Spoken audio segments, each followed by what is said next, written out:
hit the nail on the head. It has been a chaotic few weeks. In fact, Senegal has entered completely unprecedented political territory, what some might go as far as to describe as a crisis, after Macky Sall, the president, delayed the first round of the presidential election, which was initially scheduled to take place last month. Now, he justified that decision by pointing to corruption allegations levelled at the country's constitutional council, something that very few people bought into as an idea or as a justification, and which resulted in kind of pretty enormous public frustration. So now that an election date has finally been fixed, now that the president's hand has been forced by the very same constitutional council that was accused of corruption allegations, there is, truth be told, a real sense of relief among ordinary Senegalese voters.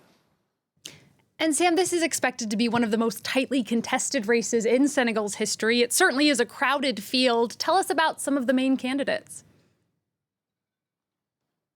Well, it's actually never been such a crowded field. 19 candidates all competing for the top job, all competing for the presidency. There are two, I would say, clear front runners. There's Amadou Ba, the former prime minister, who was in his role as prime minister until actually just this week.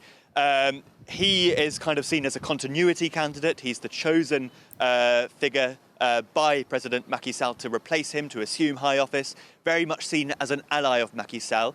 His, potentially one of his weaknesses is that he doesn't have unanimous support from within the ruling party. Then another key candidate going into this election is a man called Bassirou Diomaye Faye. He's a sort of firebrand opposition figure.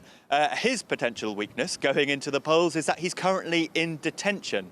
He has been validated to run by the country's constitutional council, but it's unclear whether he will be released from detention before the day of the vote itself.